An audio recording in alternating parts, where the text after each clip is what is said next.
antes de hacer algunas consideraciones sobre el país, la situación política, tratando de no alejarme demasiado de la consigna que nos reúne hoy, hacer unos pequeños apuntes sobre cómo se está contando lo que pasa. A mí me preocupa mucho, hace años, muchos sabrán que es una de mis casi obsesiones, ¿no? Cómo estamos contando lo que pasa en la Argentina. Y me parece que lamentablemente casi desde el 2008, en general, cuando se profundizó primero el conflicto del campo y después la crisis a partir de la pelea abierta entre el gobierno y los grandes grupos de medios en la Argentina, casi todo es según el cristal con que se mira o según quién te lo cuenta. En general, uno a veces recorre la prensa y parece que estamos en Disneylandia y que todo está bien, que es maravilloso. O si no, ves otro sector de la prensa y te parece que estamos en Bagdad después del bombardeo norteamericano. Yo hace años que vengo planteando que es una visión maniquea, muy simple. La vida no es así y la política tampoco es así, ¿no? No hay buenos y malos, y desde hace rato que trato de plantear esa diferencia. Por eso celebro, y eso es lo que quería decir, agradezco este espacio de discusión, a lo mejor ni siquiera hay discusión, pero por lo menos de poder plantear 4 miradas sobre el país. Tenemos a lo mejor pensamientos diferentes, o no lo sé, o no tanto, o en algunas cosas sí, en algunas cosas no, y además que ustedes hayan aceptado esta convocatoria de poder escuchar voces quizás con las que no están tan de acuerdo, ¿no? Yo creo que hay que hacer un esfuerzo grande, no solo los comunicadores, sino también todos, para discutir argumentos, ¿no? Discutir ideas, tratar de evitar la descalificación que evita la discusión, evita el compromiso de mantener una discusión y de defender en todo caso una idea en la que uno cree o sobre la que uno piensa, ¿no? Y el otro desafío grande que me he impuesto hace un tiempo es tratar de no enojarme con lo que pasa, no enojarme con la realidad. Yo escucho mucha gente enojada. Lo entiendo a veces en alguna persona en la calle que a lo mejor no tiene trabajo, o se perjudicó por alguna medida de gobierno. La medida puede ser del gobierno nacional, puede ser el gobierno de Macri, puede ser algún vecino enojado con lo que pasa en Santa Fe o en Rosario con el narcotráfico. Ahí entiendo que haya cierto enojo del ciudadano que confió o apostó algo y no le cumplen lo que él cree que debería ocurrir, que es vivir bien, vivir dignamente, que es la gran apuesta y el gran desafío de cualquier sistema democrático, ¿no? Un sistema democrático garantiza la libertad, pero tiene que garantizar la justicia social, ese equilibrio tan dificultoso, ¿no? Creo que es el gran desafío que tiene cualquier sistema democrático, no solo acá en América Latina, sino también en todo el mundo. Por eso a veces insisto con esta idea, ¿no? Tratar de no contar lo que pasa bajo emoción violenta. Hecho esta aclaración, lo otro que quiero puntualizar tiene que ver con mi posicionamiento frente a lo que ha pasado en estos años, cómo trato de pararme a la hora de analizar lo que pasa en la Argentina, lo que hacen los distintos gobiernos, porque nuestra tarea desde el periodismo en definitiva también pasa por ahí, ¿no? Yo siempre creí que el periodismo tenía que ser como una suerte de elemento de control del poder público y el poder privado. Suelo decir que está bien que controlemos a los políticos, que los monitoreemos, que veamos, que apuntemos, que señalemos muy duramente la corrupción fundamentalmente, pero también me parece que hay que estar muy atento a lo que pasa con los grupos económicos, porque no solo aquí en Argentina, este es un problema mundial. Cada vez los grupos económicos se convierten en actores políticos muy fuertes y salen a disputar con los gobiernos. Insisto, no pasa acá, pasa en Estados Unidos. Si uno ve, no sé, House of Cards, por ejemplo, a mí me parece que ha hecho un aporte interesante para mucha gente que se cree que la política es una telenovela rosa en Estados Unidos o en otros países, y lo vemos todo el tiempo. Desde ese lugar yo lo que suelo apuntar, más que lo que el gobierno hizo, para evaluarlo para bien o para mal en estos últimos 10 años, por mi posicionamiento político, ideológico, que todos los periodistas tenemos. Esto es otra cosa importante para saber, yo creo que a lo mejor la mayoría de ustedes lo tiene claro, pero tanto los medios de comunicación como los periodistas en particular tenemos un posicionamiento, puede ser ideológico, de mirada, y los medios también lo tienen. Y no necesariamente los que trabajamos en un medio coincidimos totalmente con el posicionamiento que tiene el medio, que esto es otra cosa importante. Por eso me parece que entre las cosas interesantes que han pasado en estos años es que por lo menos se discute también sobre este tema, ¿no? Dónde está parado cada grupo mediático, cómo te cuenta las cosas. Yo creo que lo único que le puede pedir uno a los medios y a los propios periodistas es que sean honestos, Después, claro que tienen posicionamientos políticos. A ver, no puede contar la misma cosa Página 12 que La Nación de la misma manera. Ahora, lo que no se puede cambiar, o Tiempo Argentino con Clarín, lo que no se puede vulnerar es el hecho en sí. Lo que no puede desaparecer es el hecho. Es como cuando se mira, no sé, un partido de fútbol. Seguramente vamos a ver Estudiante Central con Ernesto y él va a tener una mirada más benigna sobre Estudiante y yo sobre Central. Ahora, lo que no podemos cambiar es el resultado del partido. Los dos tenemos que saber que el partido terminó de tal manera y contar lo mismo. Yo creo que también es bueno que todos sepamos eso, ¿no? Y cuando uno pide independencia, lo que hay que pedirle a los medios de comunicación es independencia del poder político. Punto. Porque después son empresas con intereses y muchas veces con intereses que trascienden los intereses propios de la comunicación. Que este también es un fenómeno mundial, porque a veces lo focalizamos con Argentina nada más, ¿no? Cada vez hay más empresas que tienen medios, pero además tienen empresa petrolera, no sé, energía, y entonces muchas veces terminan contaminando los productos periodísticos en función de esos negocios. También es bueno saberlo, discutirlo, charlarlo, tampoco es grave, porque insisto, pasa en todo el mundo, es un fenómeno que se está dando. Yo recuerdo que la última vez que estuvo Richard Kapuscinski, que es uno de los grandes cronistas y periodistas del mundo, ya fallecido, estuvo en la Fundación Proa, y dijo que uno de los problemas que existía en el mundo era ese, que cada vez había más empresarios que no eran empresarios de medios y que terminaban desembarcando en medios. ¿Y él por qué lo veía como un problema? Porque a veces quedaba supeditada la información periodística a la consecución de otro tipo de intereses. Pero eso pasa, insisto, en todos lados y no debería asustarnos, sino deberíamos saberlo, simplemente. Volviendo al posicionamiento, yo en general, más que ubicarme en lo que el gobierno hizo, y lo hago, lo apunto y lo polemizo, y lo que hizo mal, en general en los últimos tiempos me estoy deteniendo mucho en lo que el gobierno no hizo. ¿Por qué? Porque está terminando, porque esta gestión está terminando, y cuando hago una suerte de raconto digo, la pucha, este gobierno que levantó las banderas del progresismo no ha hecho una reforma bancaria, ¿no? Y uno ve la plata que han hecho los bancos en los últimos tiempos. No ha hecho una reforma fiscal, a pesar de que tuvo mayoría en las cámaras durante 10 años. No entiendo por qué no hubo una reforma fiscal en la Argentina, que es un elemento extraordinario para lograr que una sociedad sea más justa. Si hay una herramienta virtuosa para que una sociedad sea más justa, justamente es una reforma fiscal. Ni siquiera se habla. Este gobierno va a terminar sin haber hecho una reforma fiscal, es decir, recaudando mucho con el IVA, recaudando con las retenciones, pero no tocando algunos impuestos que podrían ser realmente muy útiles, o podrían haber sido muy útiles para que la sociedad sea más justa. Con todo esto, quizás ustedes se van dando cuenta que tengo un posicionamiento de izquierda. Sí, tengo ideas de izquierda, entonces quiero que el Estado intervenga más, no que intervenga menos en la economía. Por eso le demando al gobierno, digo, ¿qué pasó? ¿Por qué no hubo una reforma fiscal? ¿Por qué no hubo una reforma bancaria? ¿Por qué no desconcentró mucho más la economía? ¿Por qué no hizo esta sociedad más justa? Aclarado esto, que tiene que ver con la opinión, paso a algunos datos que ya tienen más que ver con la información. Creo que el 2014 es el momento más delicado que vive el gobierno nacional.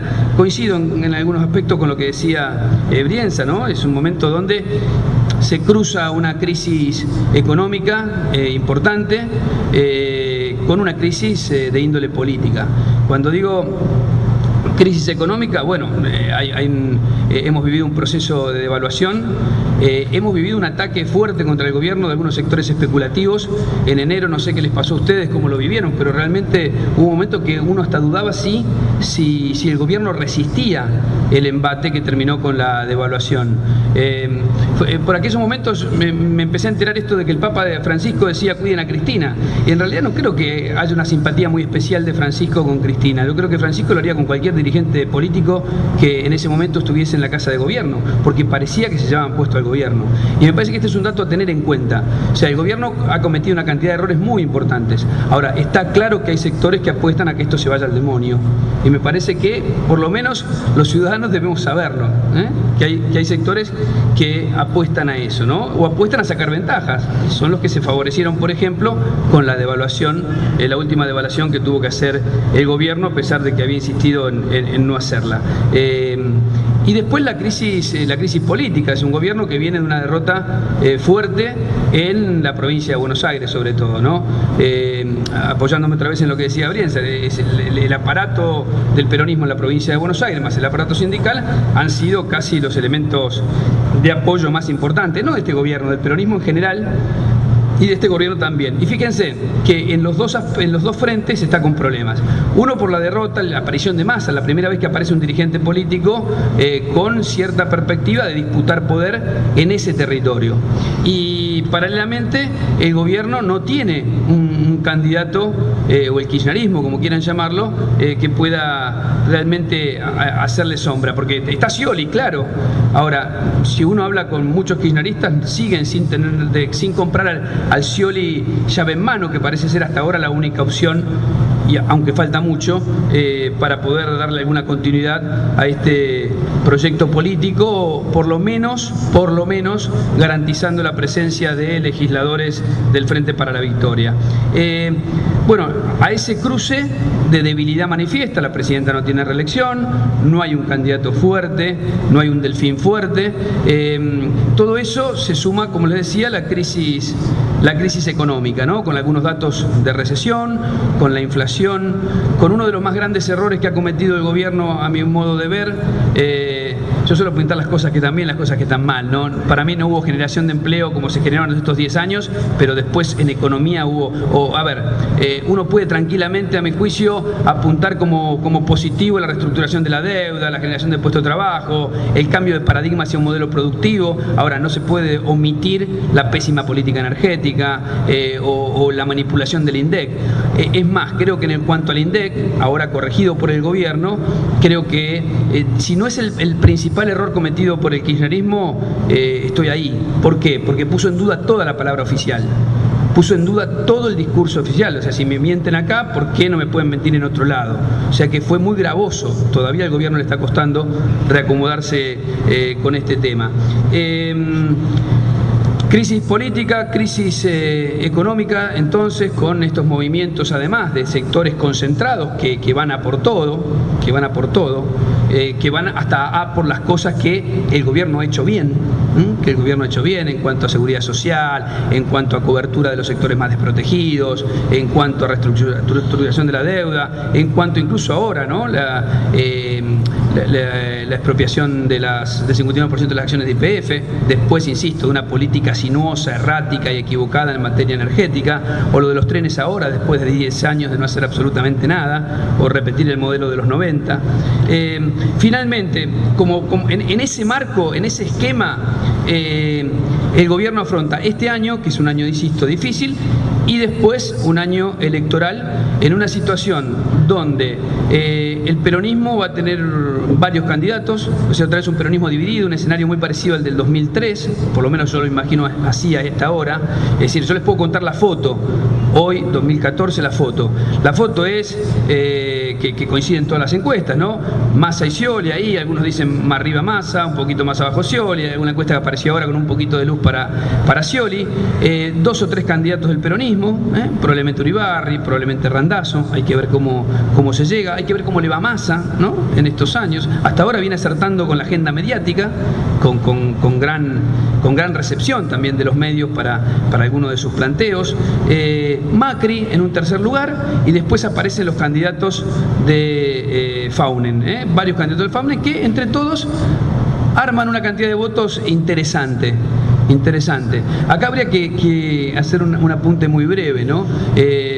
yo he escuchado cantidad de críticas sobre este conglomerado que es el Faunen, que es verdad que tiene contradicciones ideológicas fuertísimas, que se ha juntado gente que hasta hace 2 minutos estaba peleada, pero cuando uno analiza cómo es la estructura del Frente para la Victoria, o cómo es el Frente Renovador, la verdad que le pedimos coherencia ideológica al Faunen y tenemos dentro del Frente para la Victoria conviviendo a sectores realmente antagónicos, o ni hablemos del Frente Renovador como se está componiendo ahora.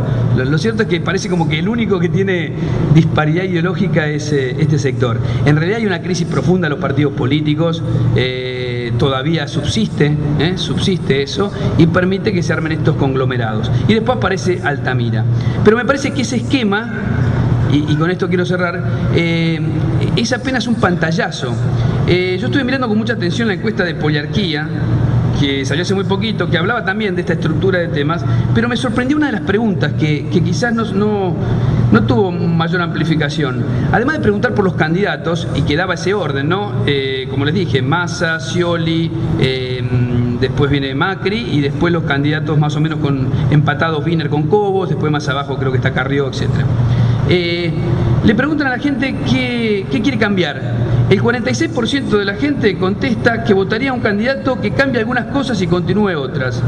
El 33% se inclinó por alguien que cambie la mayoría de las cosas. Y el 15% a favor de que continúe la mayoría de las cosas. Si sumamos 46 más 15, tenés casi un 60% de personas que dicen cambiaría algunas cosas o no cambiaría nada. A ver, a mí me parece un dato interesante y quizás esto explica por qué, en general, más allá de que se ha despegado en el último tiempo con la reforma del Código Penal y con algunas cuestiones, tanto Sergio Massa como los candidatos del Faunen son muy cuidadosos sobre algunos aspectos en los que no hay demasiadas dudas. La política social, algunas cuestiones de política exterior, el tema de que en Argentina tiene que haber un modelo productivo. Si aquí habría que hacer una división alguna vez en este país, no es entre kirchneristas, antikirchneristas, en buenos y malos. A mí me parece que hay que dividir entre aquellos que estamos apostando a un modelo productivo nacional, de desarrollo, con trabajo, con más justicia, y aquellos que no apuestan a lo mismo. Claro, en general el gobierno nunca ha dividido así las aguas. La ha dividido, estás conmigo o estás contra mí, en general. Pero me parece que la gran apuesta sería esa. En algún momento, en este país, para tratar de tener políticas a largo plazo, políticas de estados a largo plazo, habría que empezar a dividir por ahí. Ese sería el gran desafío de toda la clase política en la Argentina. Es decir, que en este país no haya chicos con hambre, o que en este país no sea una desgracia nacer en Jujuy en lugar de nacer en Barrio Norte, debería ser algo que podrían acordar desde Macri hasta Altamira. Quizás parezca muy idílico o muy romántico. Bueno, no me voy a extender mucho más, ya creo que hablé demasiado, pero me parece que es interesante cuando uno lee las encuestas y lee lo que está pensando la gente, empezar a analizar, más allá de los enojos coyunturales o las adhesiones políticas coyunturales, que me parece que empieza a haber una suerte de masa crítica que dice, bueno, algunas cosas están bien, otras están mal, depende de dónde esté parado cada uno, las cosas estarán mal mucho más o mucho menos, y que es un mismo análisis que se puede aplicar a cualquier gobierno, al gobierno de Mauricio Macri lo mismo, al gobierno del socialismo en Santa Fe de la misma manera. Me parece que ver así la política quizás nos permita en algún momento tener alguna política consensuada que vaya más allá del Mercosur. Si yo les pregunto a ustedes cuál es la política de Estado que se ha mantenido en los últimos 20, 30 años, yo la única que se me ocurre es el Mercosur. No sé si alguno de mis colegas después me corrige, pero Argentina no logra establecer políticas a largo plazo. Y me parece que tiene que ver con esto, con cómo se han trazado las divisiones que se han extendido desde la política al periodismo y del periodismo al resto de la sociedad. Ernesto hablaba de los detalles. Yo estoy de acuerdo en los detalles de la política, pero los detalles también en el poder económico. Yo insisto con esta idea, porque nos parece que solamente el actor de la política en la Argentina es un gobierno. Y la verdad que acá hay empresas, señores, que ponen ministros, que fuerzan cambios de gobierno, que fuerzan planes económicos. O sea que también apuntémosle los detalles al poder económico. A mí me parece fundamental eso. Hay que ver los detalles del poder. Estoy totalmente de acuerdo. El periodismo se detiene en los detalles. Si el periodismo no es investigación, no es nada. Eso creo que lo compartimos con Ernesto desde hace mucho tiempo, como hemos trabajado juntos. Y además somos de la época en que en página 12 te decían, atención con lo que están haciendo en el menemismo, pero no dejen de mirar a las empresas. no dejen de mirar a las empresas, porque si se venden las empresas al Estado es porque hay un funcionario venal, pero hay un empresario que está aprovechando esa coyuntura. Y lo otro, lo del doble estándar, que también estoy de acuerdo, pero también es un doble estándar que no se marca del otro lado, ¿no? Este que planteaba Ernesto, yo lo comparto. Ahora, cuando vos ves que hay un programa de televisión muy exitoso, que lleva 2 años haciendo informe y nunca hizo un informe sobre Macri, ¿qué pasó acá? Es decir, hay un doble estándar en la Argentina, pero yo estoy de acuerdo. Hay un doble... Cuidado, también hay medios de comunicación que lo único que hacen es informe contra Macri. Y de pronto obvian el INDEC o obvian Milani. Claro que hay un doble estándar. Hay un doble estándar que se ha impuesto. Es decir, hay piquetes buenos y piquetes malos. Cuando los piquetes lo hacen los muchachos, los morochos, son malos. Cuando lo hacen, no sé, por el campo, lo hacen Moyano, son buenos. Es decir, hay un doble estándar que se ha extendido tremendamente en la Argentina. Por eso yo lo comparto, pero me parece que hay que complementar con esto para tener el panorama completo. Siempre...